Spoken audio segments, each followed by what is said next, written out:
This is Spud here from HitstartNow.com, coming at you with another quick hit. Now, if you saw last week's quick hit, we're going to be doing more of the same this week, basically. If you haven't seen it, it's down below. At the moment, I'm covering musicians showing up in video games. I mean, ones that aren't necessarily music games most of the time. Like, there's no point in talking about Metallica showing up in Metallica Guitar Hero, or the Beatles showing up in the Beatles Guitar Hero. Of course they're going to be there. Or Boyzone showing up in the Boyzone SingStar. It could be Westlife, I'm not sure which is which. You know, of course they're going to be there. But we're going for kind of slightly more unusual ones. You know, ones that aren't just playing music. They're kind of different, kind of weird maybe, kind of like the Spice Girls on PS1. Spice World is a strange little title. You pick as one of the 5 Spice Girls, and basically instead of singing along to a song or dancing along to a song, you've got to take bits of a song and kind of place them together. So you pick a girl and then pick one of the songs. You know, let's say fucking Baby Spice because she's a hottie, and Wannabe because it's the only one I can think of off the top of my head. So you pick Baby Spice, and she's laid out with 9 different pieces of a song, and you've got to put them in the correct order. Unfortunately, there is no correct order. There is no way for these songs to actually flow from one end of the track to the other. You know. So what you've got is tiny samples that don't mix or match at all. You know.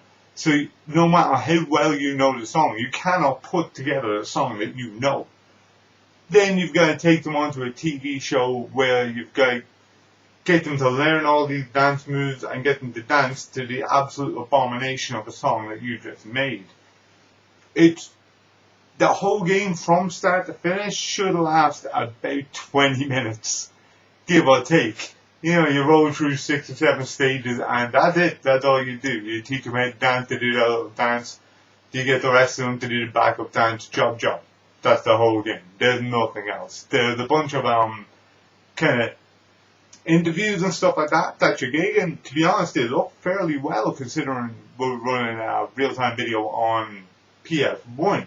You know, if I watched behind the scenes stuff like that on my PS2 and had DVD video on my PS2 would crash out because of it. So that's kind of impressive. But Spice World is not a good game, unfortunately. What you gonna do? Also, just for the record, have you seen the Spice Girls lately? Not looking great. They've aged like milk. Again, except for Baby Spice. On the heavy metal side of things though, we have Brutal Legend. If you haven't played Brutal Legend, you should play Brutal Legend. In Brutal Legend, you play as Eddie Riggs, voiced and likeness of Jack Black. Everything's big and over the top and cartoony. You get knocked the fuck out. You're a roadie and you get knocked the fuck out while setting up a gig or taking apart a gig or saving somebody else from a gig. Something to that effect. And wake up in this kind of heavy metal realm. And in this realm of heavy metal, everything looks like it's straight off a 1980s trash cover. You know, it looks like a record cover. It's really, really cool. It's a lot of fun. You go around with an axe in one hand and a guitar in the other and stun people with guitar notes and then slap them with the axe and do big super moves that will drop a Led Zeppelin on them or play like a bass melting guitar solo that actually makes that bass melt. It's a lot of fun. It's really, really, really silly, but it's a lot of fun. It swings from open world kind of hack and slash to real-time strategy. It's ridiculous. But it also features a couple of classic kind of heavy metal artists. Rob Halford is in there. Rob Halford, I believe, actually plays 2 characters in it. Lemmy from Motorhead is also in there. And Ozzy Osbourne is in there. And none of them play themselves. They play characters within this world, which is cool. Rob Halford, for example, plays, I think he's like a hair metal bad guy. Ozzy Osbourne is like the god of metal. You go to him and you buy upgrades and shit, you know what I mean? Lemmy can piece together bits and pieces for you. He's kind of like an engineer.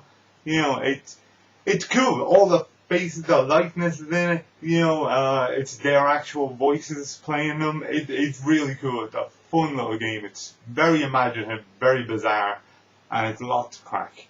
Speaking of heavy metal voicing characters, we have Area 51 on PS2. Now the reason I bought Area 51 is because I was a big fan of the original arcade Area 51. I believe I have it here somewhere on PS1 as well.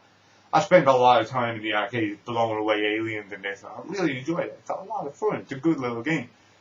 The remake here on PS2 is a different kettle of fish. It's a first-person shooter that kind of plays to the effect of Doom 3. It's not a bad game, but it's nothing special. It's not going to blow your mind. But in that game, then, there is an alien called Edgar. He kind of helps you out here and there. He fills you in with a lot of the story, if nothing else. Tells you what happened to the aliens in Area 51 and the harsh things they've seen, been through. And he's voiced by Marilyn Manson, which is another one of the reasons I kind of wanted this game. I was like, cool, Marilyn Manson does the voice, I want to check that out. It's good, he does it really well. If you didn't know it was Manson, you'd go, grand, it's just kind of a gruff undertone that the alien has, that's grand. But if you know it's Manson, you can really hear the Manson there. It's kind of hard to shake it then. As far as heavy metal orientated games go, though, it's also worth mentioning that I remember playing a Motorhead game on PC, I believe, back in the 90s. Look, 2D kind of side-scroller. Well, all of the band except Lemmy were kidnapped, and you had to go around kind of play the Street of Rage style, beat them up, and beat the crap out of all these guys to get the rest of the band back so you can play a gig. Now, I couldn't tell you what the actual name of this title is, but I remember playing it, I remember having a little bit of fun. I don't know if it was ever released officially, but if you ever see it anywhere, check it out, let me know. Does it hold up? I have no idea. I couldn't even tell you the name. If you know the name, let me know. Also, on the heavy metal side of things, it's worth mentioning that Gwar showed up in Beavis and Butthead way back. Again, kind of side-scrolling action game on the Super Nintendo and on the Sega Mega Drive. I remember I used to rent this one. I used to have a bit of fun with it. It wasn't a bad game. I loved the way you could drop into an arcade and play Super Butt Fighter 2 Turbo. I thought that was hilarious. But the whole object of the game was to get to a Gwar concert so you can see Gwar. And then the ending credits is Gwar kicking out the jams, and the two boys rocking out to it. It's a lot of fun. It's very, very silly. My all-time favourite musician cameo in any video game goes to Grand Theft Auto Vice City Stories. This originally came out on PSP. It was later released on PS2. And out of the blue, halfway through the game, you're going around, you're doing the regular kind of Grand Theft Auto missions, and you come up to a mission where you got to protect this guy. And you go, alright, I'll protect this guy. Oh, he's the singer. Okay, cool. I'll protect this singer. And this helicopter comes down, and off walks Phil Collins. Phil motherfucking Collins. In a mission called Kill Phil. There's two missions. Kill Phil Volumes 1 and 2. It looks like Phil. I'm pretty sure Phil does the voice. He walks up and he goes, alright, I'm Phil Collins. It's absolutely fantastic. He's wearing a tacky Phil Collins jumper. Later on then in the second mission, you've got to protect him while he's doing the show. You're kind of up in the light making all these gangsters trying to blow the place up. You've got to kill them all. And down below then, he's walking around the stage at a live show in the middle of fucking Vice City, singing In the Air Tonight. He's got a little headset kind of mic, and he sits behind the drum kit and rocks out that one beat that everybody knows from the tune. Originally played by a monkey on a Cadbury ad. It's fantastic. It's really cool. Out of the blue, in the middle of the game, an 18th game, it's Phil Collins. Always makes me smile. It always makes me smile. Now, if you haven't seen the first part of this show, I'll link it down below. There'll also be a couple of links got to do with video games and music that we've done over the years. If you like this, please like and subscribe. And also, tell me, are there any video game musicians that I'm missing? Anybody who popped up randomly throughout games over the years? If not, who are your favourite the ones that you've seen? Let me know. Hit me up. Let me know in the comments below. This is Spud from HitStartNow.com, signing off. Good luck. Thank you very much for watching more about HitStartNow.com Quick Hits. If you enjoyed this video, please like, share and subscribe. You can also catch us at HitStartNow.com, where we have written reviews, monthly blogs, infamous monthly podcasts. You can catch us as well on @HitStartNow on Twitter and /HitStartNow on Facebook. All of these will be linked down below in the description. Thank you very much.